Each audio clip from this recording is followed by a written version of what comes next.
I gave you a new topic sheet, so we might have a little bit of a question and answer here on the colorful 1960s. And we talked about the amount of violence that there was in the 60s, and I gave you 7 contributing factors to violence in the 60s, and you guys were very good engagers yesterday. You guys came up with the Civil Rights Movement as one. You came up with the Vietnam War as one. You came up with political assassinations. You came up with the drug culture. Then I threw in the others, movies that became more violent during the 60s and decades before, music groups whose lyrics contained drug and violence within their lyrics of their songs, and we even talked about toys. A lot of toys are being manufactured that were tied in about the war. Okay, G.I. Joe, machine guns. You guys need something? Okay, machine guns, army men, those types of things. So we moved on from that and went to the drug culture, and we were kind of at the start of that. We were going to give you 5 serious factors that led to the drug culture across America during the 1960s. And for those of you that weren't here yesterday, this doesn't mean I'm condoning this drug use. Okay, we're just telling you about it. And we talked about marijuana was one serious factor that led to the drug culture. It was first outlawed in 1937. It was very advantageous to the youth of America for some reasons. It was cheap, it was available, it was widely accepted among young people, it heightened a person's form of perception, it broke down inhibitions, and so it was a very popular drug, and because it was cheap and available, it was very widely used. Then we talked about LSD. We told you that it was a chemical that had been accidentally developed by a Swedish scientist by the name of Albert Hofmann in 1938. We mentioned that it was a hallucinogenic drug. It would take you on a trip, so to speak, either a good one or a bad one. It was a drug that was colorless. It was a drug that was tasteless. It was a drug that was odorless. And we said what it did, basically, if you took LSD, it produced marked deviations from normal behavior, and it inhibited the action of the serotonin, which is in your brain, a transmitter of nerve impulses to the brain. And we mentioned that people that took it took like a trip, and it was like a nightmare or a really good dream. So you could come out of an LSD trip just feeling refreshed and reborn, and it was a tremendous experience. Or you might take LSD the next time and have like the worst nightmare trip, that could be possible. So it was a kind of a weird drug that way. We talked about Albert Hofmann. We said that he went on his first LSD trip by accident on April 16th of 1943. He accidentally absorbed the drug through his skin. He drove home that evening. He began to feel really strange. He thought he had the flu, so he just went directly to bed. And the following Monday, after going on his trip, he hallucinated for several hours the night before, and he stated that he felt reborn. So he went on what would be considered a good trip. After studying the drug and knowing its effects, he did refer to his discovery of LSD as his problem child, because he did know it was going to cause some issues among people because of the way people reacted differently. Now, I think this is where we left off yesterday.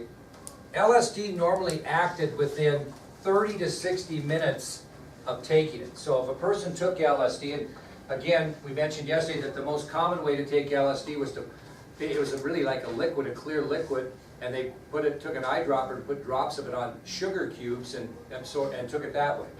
But anyway, it would affect you within 30 to 60 minutes, and its effects would usually last at least 8 to 10 hours, and sometimes several days. So if you took LSD in the 1960s, you could expect a reaction within 30 to 60 minutes. The effects of it would last at least 8 to 10 hours, and some people even faced effects that lasted several days. And again, there's no consistency in the high received by LSD in the 1960s. It affected everybody in a different way, okay? And it could be positively or negatively.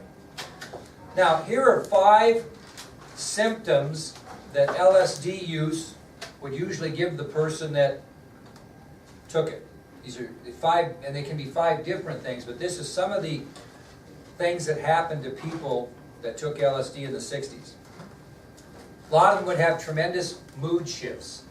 Very happy one minute, very sad or angry the next. So LSD users generally showed signs of mood shifts.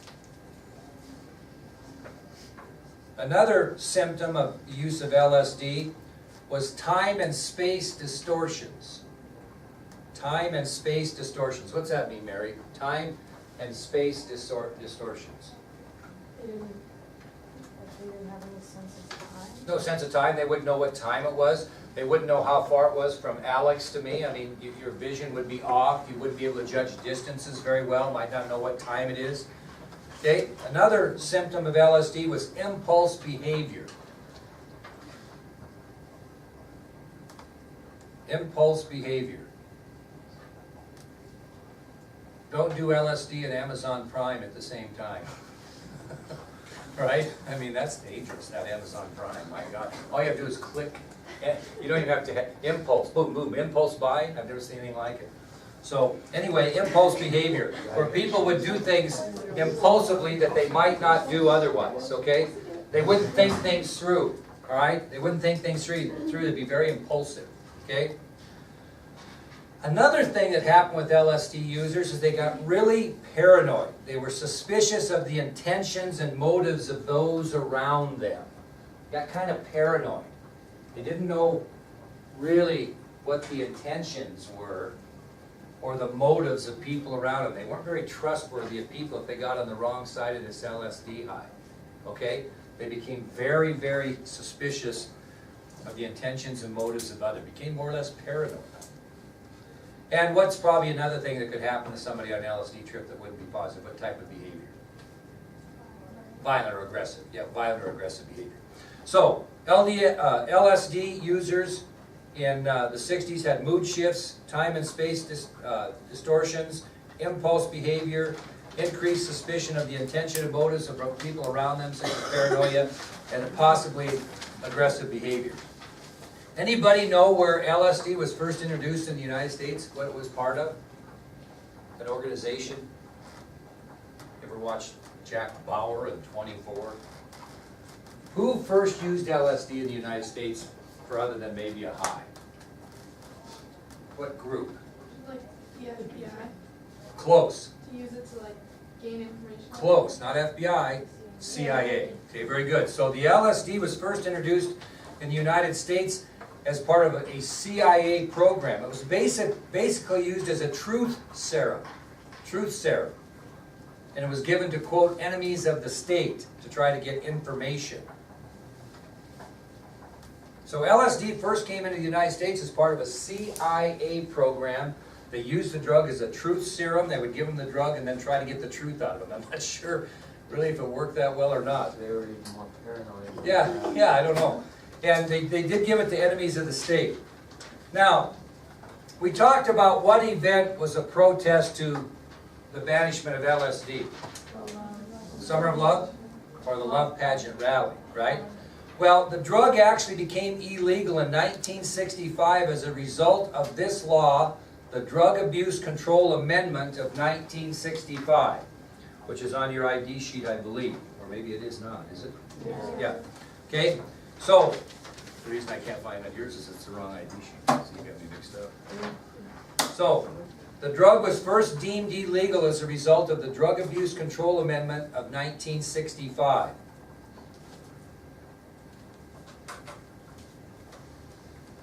Now, even though that amendment came out in 65, LSD remained legal in all of the 50 states until late 1966. So even though they passed the Drug Abuse Control Amendment of 1965, all 50 states still had LSD as legal because who does the government want to make the law? Just like they're doing with marijuana now. The state legislatures, okay? So even though they passed that Drug Abuse Control Amendment of 1965, it was up to individual states to make LSD illegal. And it wasn't until late in 1966 that the first state did that, which was California. So LSD actually remained legal in most states until late 1966, and California became the first state to officially declare the drug illegal.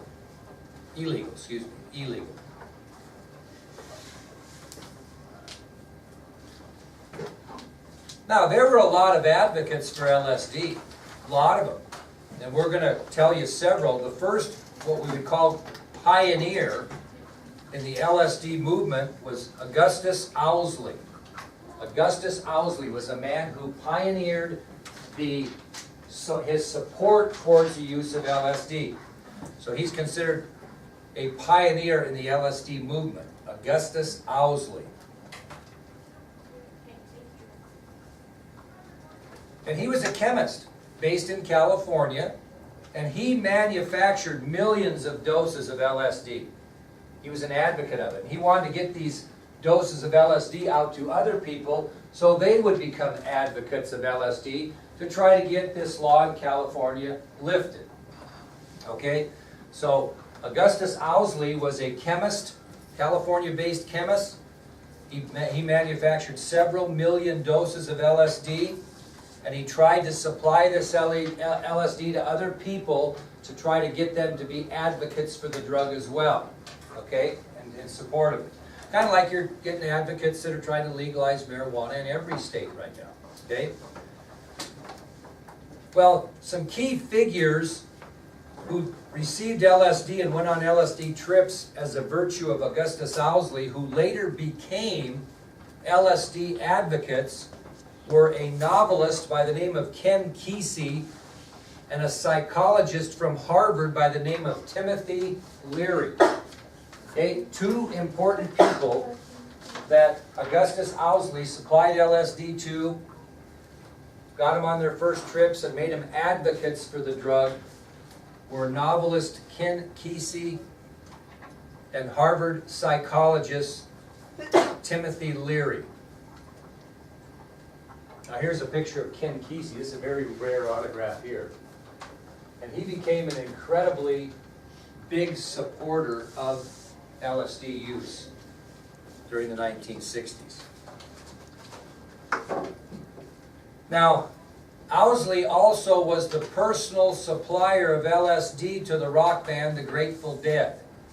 He was also the personal supplier of LSD to the rock band the Grateful Dead.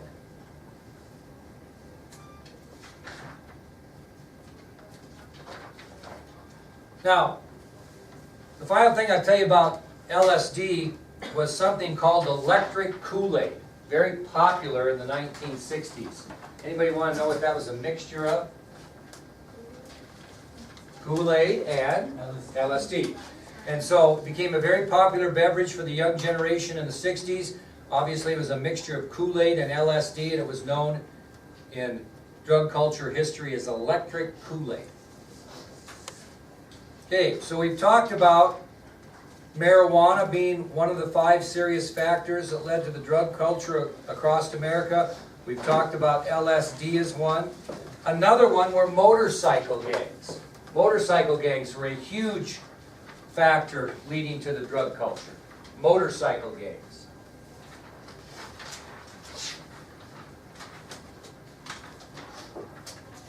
Now, do you know anything about, what's the most famous motorcycle gang you are aware of, publicly?